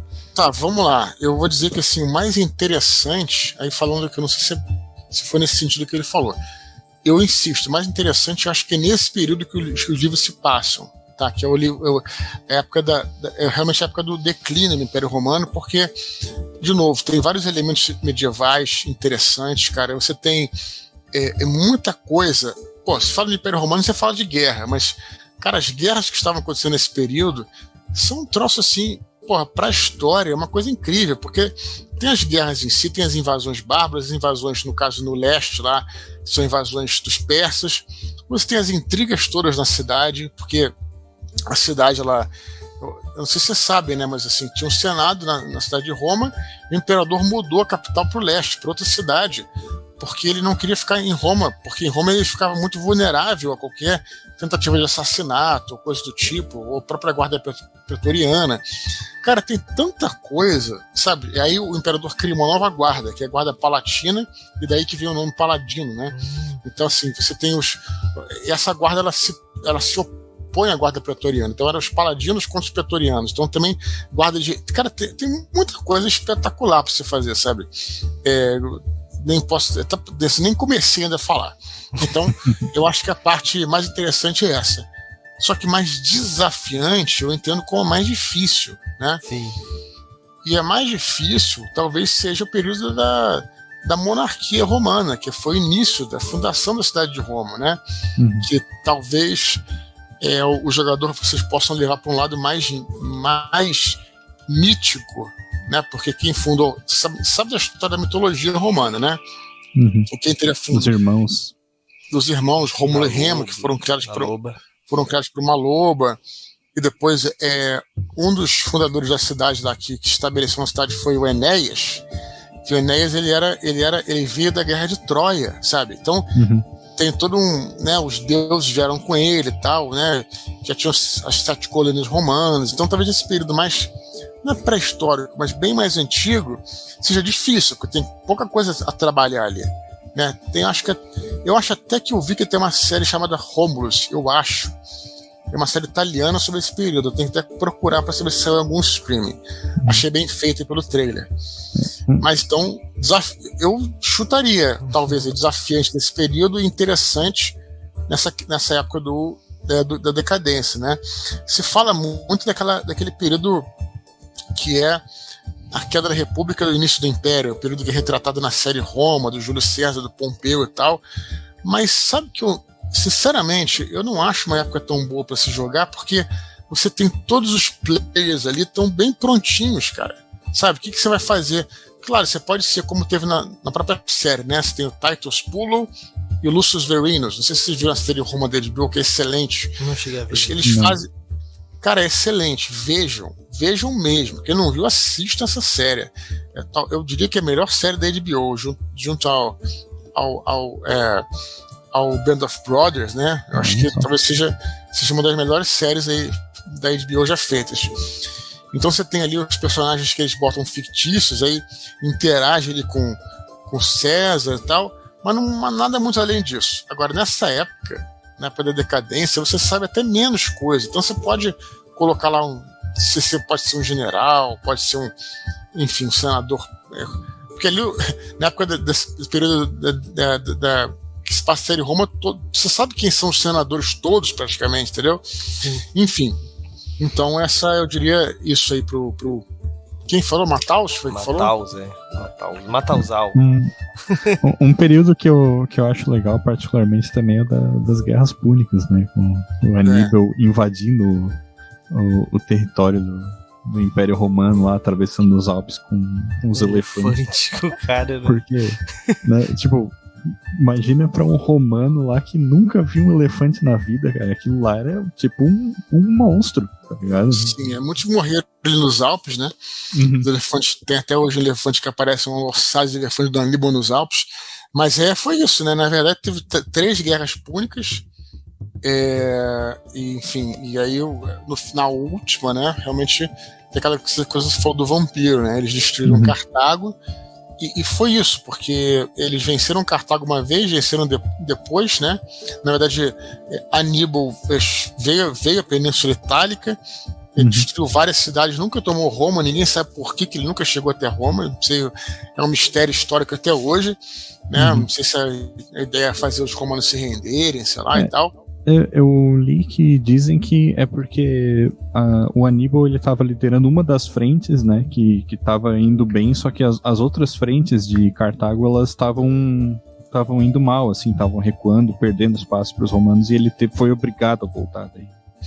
Não, sim, exatamente. Essa foi a tática. Uma das hipóteses, né? Não, isso foi a tática da Primeira Guerra Púnica, seja, realmente.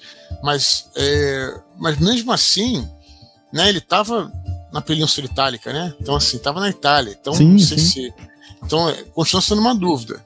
Realmente, a Primeira Guerra Púnica terminou isso, ele recuando para poder salvar Cartago. E depois teve a Guerra Púnica, que foi a Guerra Naval, né? Que foi uma guerra de inteligência. Os romanos capturaram o navio cartaginês e fizeram engenharia reversa no navio e construíram a sua armada a partir disso. Um negócio incrível, né? E depois e aí o Cartago resistia, né? E aí que teve essa reunião famosa no Senado em que usou-se essa frase, né? Cartago precisa ser destruída, porque senão eles vão voltar. Então invadiram Cartago, destruíram, salgaram os campos com sal. Salgaram os campos com sal, eu acho, né? Mas jogaram sal nos campos de maneira que não pudesse mais nascer nada, né? Então, enfim, cortaram mal pela raiz ali.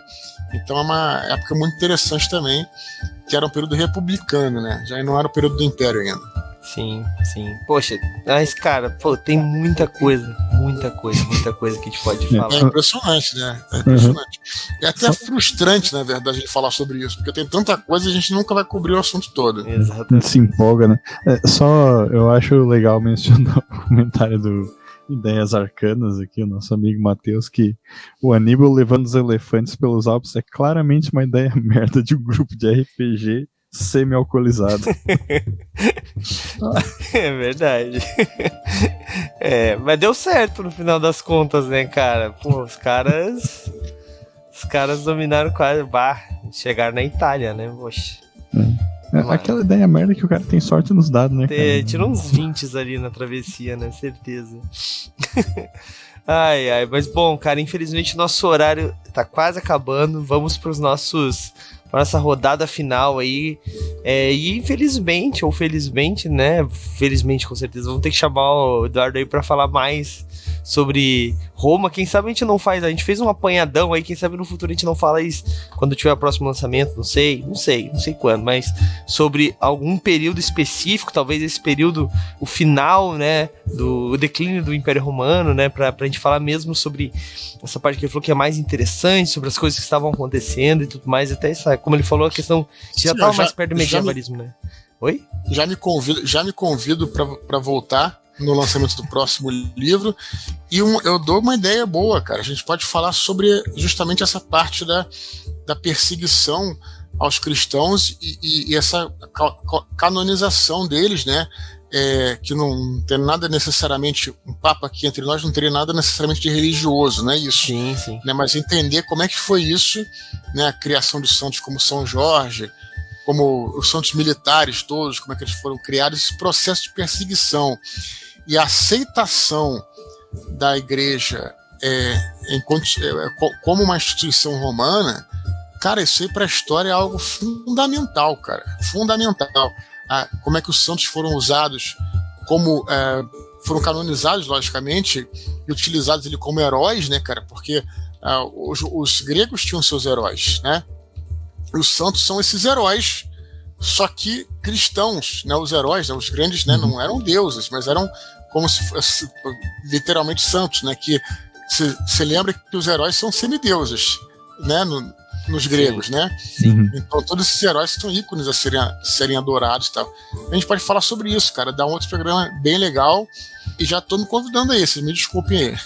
Não, que isso. Fica o convite também aqui da nossa parte para não ficar não ficar constrangido, muito pelo contrário, cara. Quanto mais a gente quer muito falar de Roma e tal, só que assim, às vezes um historiador, é legal que o cara vem, mas a gente quer um pouco dessa pegada de RPG, a gente falou muito de RPG aqui, então a gente precisa de historiadores que jogam RPG, então se você conhece, aí fica o convite, o adendo pro pessoal aí que tá no chat, o Eduardo também aí, se conhecer historiadores ou até, não precisa ser historiador, né, mas pessoas que estudam esses períodos, né, a gente tá falando de mundo antigo no momento, por exemplo, Pérsia, sei lá, Constantinopla e tal, pra gente entrar nesses lugares. China seria incrível, né? Um estudioso de China, isso é muito legal. É verdade. Porque é muito bacana a gente falar desses cenários, né? Desses períodos históricos, né? Mas o Eduardo com certeza vai voltar aqui pra falar mais com a gente. Mas vamos para nossa rodada final, então, pra gente arrematar tudo isso. Eu até podia falar pro Eduardo falar alguma coisa aí pra galera alguma coisa sobre Roma, mas eu sei muito bem que eu quero que ele fale, né, que é muito importante, porque ele me deixou curioso, que ele falou sobre a pré-venda, mas antes do Eduardo falar sobre a pré-venda aí, do Ventos do Norte, Raulzito, faz a tua rodada final aí, por que tu acha que a galera deve jogar mais em Roma? Vai lá, te peguei desprevenido. Cara, eu acho que não necessariamente jogar mais em Roma, eu acho que as pessoas devem jogar o que elas quiserem, mas expandir o conhecimento a respeito de outras culturas, assim, outros períodos históricos que não seja aquela Europa medieval feudal, com certeza vai enriquecer a tua experiência de jogo, né? Porque tu tinha uma variedade de culturas, uma variedade de pensamentos muito diferentes, assim, né? Tipo, tanto como a gente comentou ali, tipo, você pega Roma do começo ao fim e de uma ponta a outra do Império, assim, tipo, tu tem um mundo infinito, assim, de coisas que dá pra tu estudar pra buscar inspiração pros teus jogos, né? Com certeza. Pode fazer propaganda já? Claro, poxa, vai lá, segue. Uhum. Eu escrevi um tempo atrás um texto para o Movimento RPG que eu gosto de citar às vezes, justamente sobre isso, sobre como mestrar em outros períodos históricos, né? E vou deixar o link ali. No chat. E aproveitar ali no chat, galera. Isso. Bem lembrado. E aproveitar e deixar o link para um outro podcast que eu gravei com meu amigo André Paes, que saiu hoje, que a gente fala sobre Sandman, né? Não tem nada a ver com o assunto de hoje. Tem sim, pô. Sandman. Tá ali o link. Pra quem não sabe, né, esse podcast é o Quimera de Aventuras, que é a nossa forma de falar de outras coisas com RPG. Rock falando de RPG. A ideia básica do Quimera de Aventuras, tanto do podcast quanto dos textos, a gente pega uma obra, a gente faz um resumo sobre a obra e depois a gente tenta tirar elementos de RPG dessa obra. Então, como utilizar isso no RPG, personagens, fichas, etc. Então, é assim que nós fizemos. Nós temos de vários escritores lá no vários livros, né? E o Raulzito tem feito de séries no podcast, né? Então é um multiplataforma aí, né, Raul? Aí hoje saiu de Sandman aqui. Sandman, se você não conhece, você tá perdendo, né? E se você não sabe o que pode usar de RPG em Sandman, tem um livro inteiro, né? Que é Changeling, que é basicamente Sandman. Mas, cara, conheçam e escutem o podcast que tá muito da hora, realmente. Bom, Expor, vai lá, faz teu jabá aí, fala do livro, faz agora convence a galera porque a galera deve comprar, por que eu tenho que comprar na pré-venda mais esse livro aí, conta pra gente. Não tem que fazer nada, não, só uma sugestão, porque o que acontece, né, eu tô trabalhando nessa trilogia, na verdade, o Santo Guerreiro é um livro que eu tinha essa vontade de escrever um romance histórico no período da Roma Antiga. Quando eu fui cavucando sobre esse período, descobri esse personagem, São Jorge, né, Georgios, né, em grego, e eu achei que fosse incrível, um personagem incrível, que vocês vão entender o motivo, né, não vou entrar em detalhes, para escrever sobre ele. Então, antes de tudo, ele é um romance histórico, é um livro de ficção histórica, né? Você tem lá as religiões, né? Mas o livro não tem nada de religioso. Acho que isso é desnecessário dizer. Sim. Quem conhece meu trabalho sabe que eu trabalho com fantasia, né? No caso, com a ficção histórica. Então, eu tinha um sonho de escrever um livro só, que eu vinha da trilogia, né? Angélica. Então, eu tinha um sonho de escrever um livro só. E, cara, só que eu comecei a cavucar e pesquisar. Você vê que o que a gente falou aqui não foi nem 1% do que existe, né, cara? E você começa a cavucar na história e que te dá combustível, você vai vendo que é muito maior do que você teria, né, cara? Então, eu vi que o livro, fazendo o roteiro, eu descobri que o livro ia ficar muito, muito grande. Então, num ponto, eu me deparei com esse dilema. Ou faço um livro de 1.500 páginas, vai ser um livro chato demais, ninguém vai conseguir ler, ou eu divido o livro em 3 livros de 550 páginas, eu vou poder até falar melhor, detalhar melhor as coisas. Então acabou que esse virou o projeto. Então Santo Guerreiro acabou virando uma trilogia, né? O Roma Invicta já foi lançado de 2020, Ventos do Norte está em pré-venda e posteriormente vai ser lançado o terceiro, né? Então é isso, né? O primeiro livro ele fala sobre o personagem, fala sobre os pais do São Jorge, fala sobre a infância e a adolescência deles. O segundo vai falar a juventude dele. O terceiro vai ser o martírio, né? Em relação à pré-venda, somente na pré-venda você vai ter os brindes todos. A gente tem uma série de brindes físicos, inclusive mapas, tá? Pôsteres, tem os cards das legiões romanas, que nesses cards você tem lá o emblema da legião e atrás a descrição dela. Quer dizer, um negócio muito maneiro para quem gosta de história, para quem gosta de estudar e tudo. E além disso, tem os brindes digitais. Se você comprar na pré-venda agora, você tem as instruções aí direitinho, você passa o e-mail para santoguerreiro@record.com.br com o número do seu pedido, ou uma print dizendo que você comprou, você vai receber um kit digital. Esse kit tem um monte de coisa, tem wallpaper, tem mapas, tem diagramas, e mais importante, tem 4 capítulos para você já começar a leitura. Então, quer dizer, neste momento, você pode começar a leitura, não vou dizer nesse momento que você tem que mandar para a editora vai conferir, leva 24 horas para te mandar o material. Então você pode já começar, quem leu o primeiro está ansioso, pode começar a ler agora, lógico, essa semana. Então é isso, né? E espero que vocês gostem do livro. Para quem joga RPG, ele é essencial. Mesmo que você jogue RPG, pô, nada a ver com Roma antiga. Jogo, porra, Idade Média, jogo... Cara, você vai ter personagens ali, tem as viagens todas, né? Tem as batalhas, tudo aquilo é interessante. Então esse que eu falei da pré-venda justamente porque na pré-venda e os brindes acabam, os brindes vão acabar, fora da pré-venda não tem brinde, então a pré-venda vai até o começo de outubro, e aí fica a dica aí para quem quiser ter esse material todo aí além do livro, né? Um monte de coisa que vocês vão ganhar, uma chamada loot, né, que é o espólio todo aí dos livros. É isso aí, cara. Eu até joguei o link ali da Amazon pra galera que quiser comprar.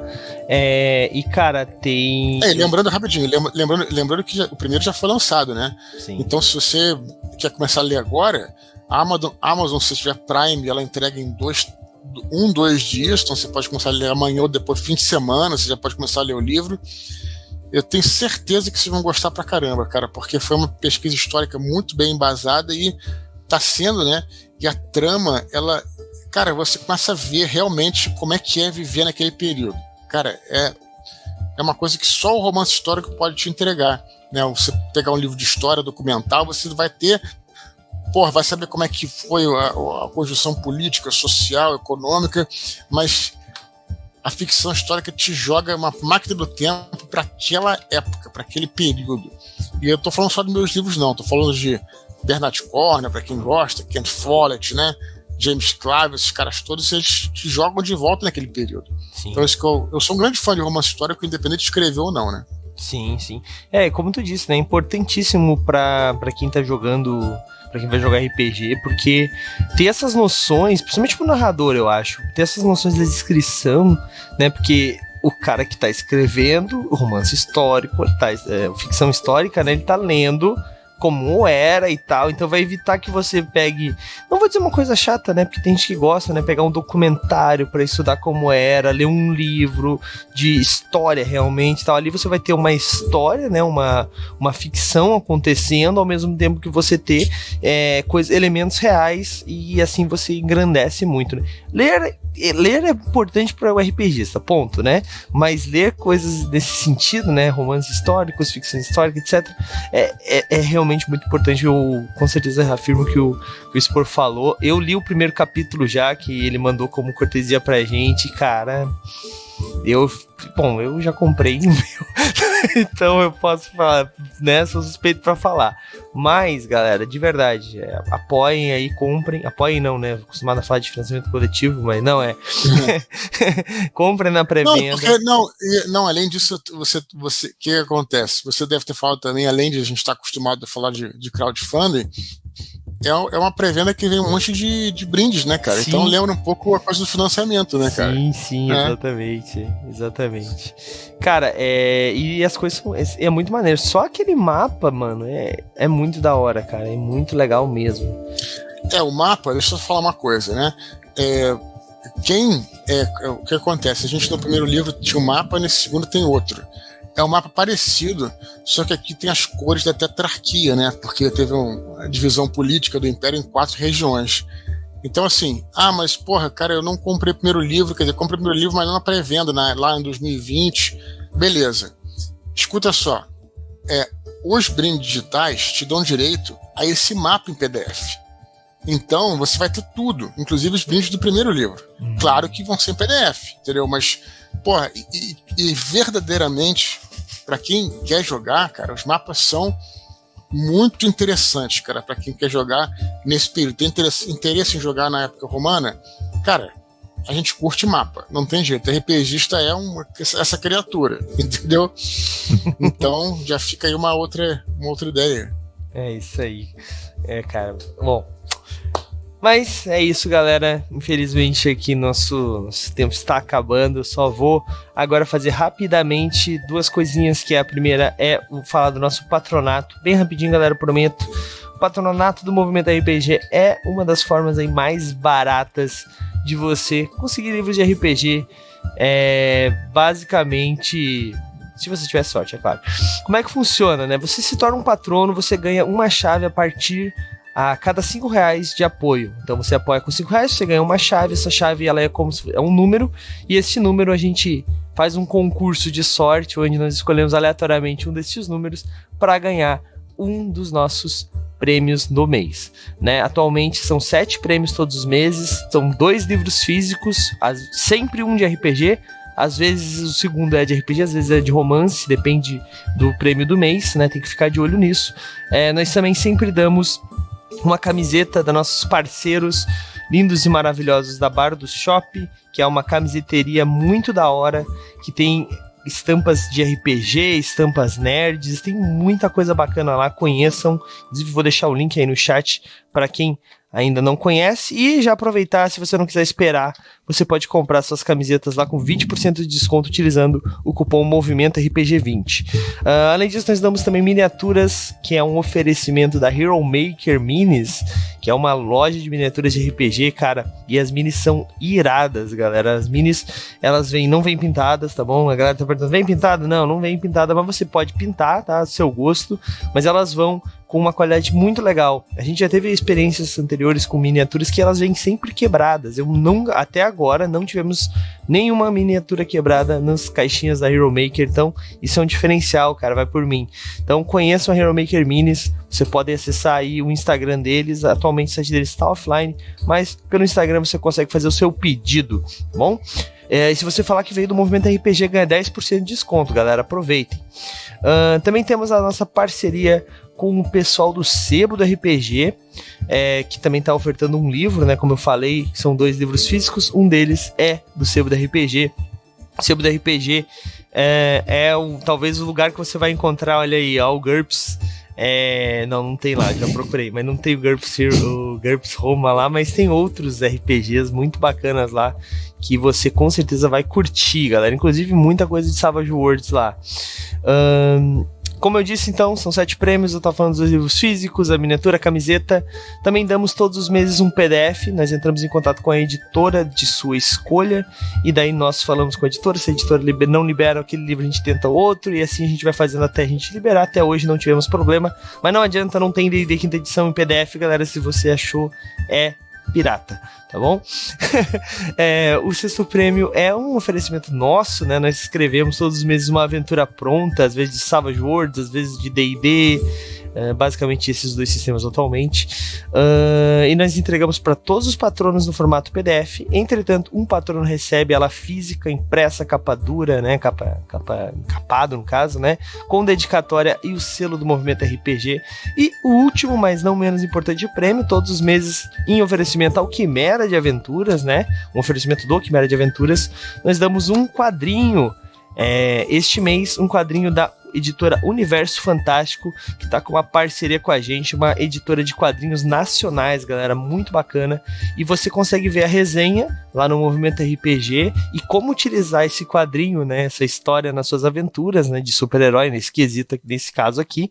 Mas é isso, são 7 prêmios, você ganha um número a cada R$5. Quanto mais você apoiar, mais chance você vai ter de ganhar. E lembrando que não esqueci a palavra, quando tu compra um número, não é uma... Raul, me ajuda, pelo amor de Odin. Rifa? Não é uma rifa, obrigado. Não é uma rifa. Você não perde o número quando você não ganha. O seu número se acumula. Então, eventualmente, você vai ganhar. Beleza? Para conhecer todas as outras vantagens do patronato, essa é somente uma delas. Tem que jogar com a gente, ganhar o seu personagem, ilustração do seu personagem, miniatura do personagem, tem tudo isso e muito mais. Tá no link aí, patronos do Movimento RPG, movimentorpg.com.br/patronos, se você estiver ouvindo isso, beleza? Bom, Feito o jabá do patronato, agora eu vou pro jabá final falar o que vocês vão encontrar aqui durante essa semana. Hoje é segunda-feira, como sempre, Taverna da Não Tagarela, então sempre que você quiser ver a gente conversando sobre algum assunto na segunda, como hoje aconteceu. Na quarta-feira, aliás, na terça-feira, estou jogando este livro. Cadê? Cadê você? Aqui. Ai, meu Deus, é um peso. O Enigma do Sol Oculto, escrito pela minha amiga Karen Soarelli, do Nerdcast de RPG Cthulhu, né, da coletânea, vamos dizer assim. Estou jogando ao vivo com a galera do chat, então se você quiser ver eu fazer cagada e tomar péssimas decisões porque eu escutei a galera do chat, toda terça às 9 da noite, a partir das 9 da noite eu estou jogando, tá muito da hora.